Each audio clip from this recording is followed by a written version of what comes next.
Finally, 18 months after Scott Morrison first announced it, we now know the broad direction of AUKUS, the Australia, UK and US Submarine and Technology Pact. And yes, it looks like being 10 years before we'll acquire our first nuclear-powered submarine, but let's not underestimate the significance of what we know. Only 6 other countries in the world have nuclear-powered subs: the US, Russia, China, Britain, France and India. And the US has previously only shared its nuclear technology with one other country, and that's Britain. The Morrison government's AUKUS decision wasn't just the overdue abandonment of the always subpar plan, the Turnbull plan, to take an existing French nuclear design and then spend 15 years redesigning it and rebuilding it as a conventional sub in Adelaide, only to end up with something far inferior to what already existed.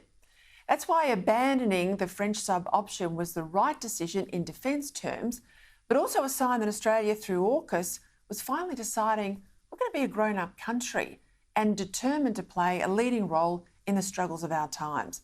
It was our most important strategic decision since Australia looked to America in the 40s and joined the ANZUS alliance in the 1950s, and it'll be a lasting historical achievement of the former coalition government. Now, I found plenty to criticise in the domestic arena for the Albanese government, but it's to the PM's great credit that he backed AUKUS from the beginning and is now steering it into being.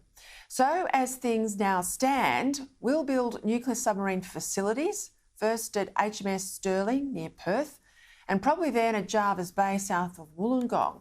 We'll host regular US and probably UK nuclear sub visits from about 2027.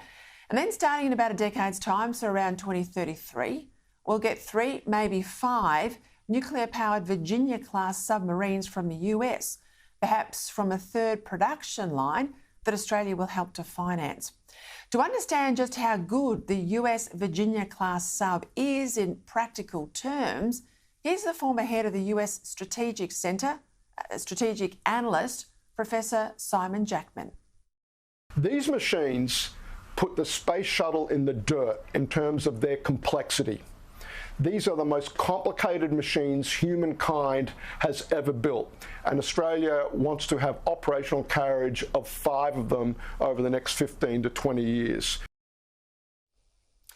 As well as those Virginia-class submarines, we'll also ramp up our recruitment and training of nuclear engineers and submariners more generally, and get them to have some experience on the US and UK boats long before we try and build them here in Australia. And we're going to build, then after acquiring that Virginia class built in the United States, we're going to build something here. And it'll be an interesting submarine, a second submarine type. We'll train our workforce, of course, to build them in Britain and America. And then we'll build these subs in Australia in 2030. They will be an evolved British Astute class. It'll have the US weapon system in it though, so it'll be a hybrid submarine. It'll be common to us and Britain, but it's likely to be picked up by the Americans as well. Now, this is a generational project that'll span many governments and many PMs, but it's a transformation that is huge.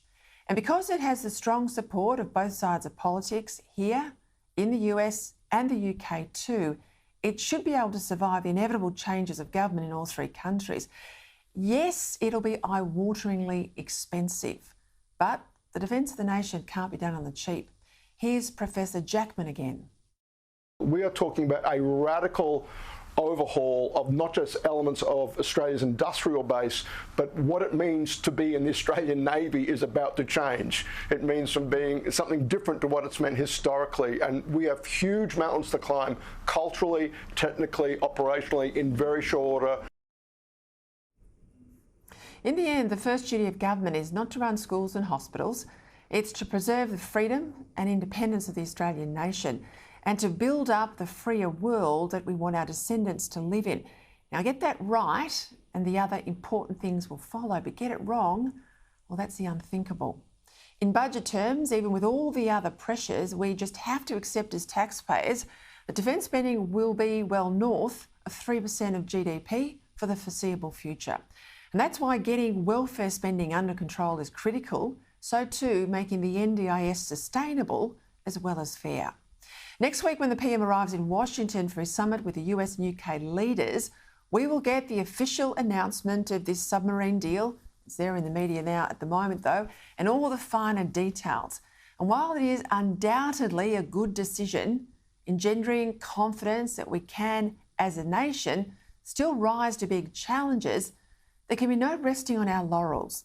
Indeed, it's been the problem for all defence procurement lately. We make a decision, but then there's no adequate follow-through because ministers move on, governments change, and too often in modern politics, the new mob, replacing the old one, wants to just junk everything and start again, often for no other reason than because they can.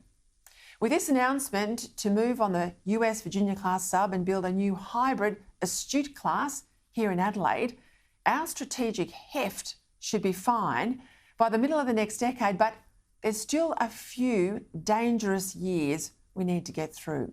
Meaning we need to better arm the offshore patrol vessels we have, quickly build more armed corvettes, acquire more planes, in particular acquire a range of armed drones, but above all else, urgently build up our stocks of missiles, shells and ammunition.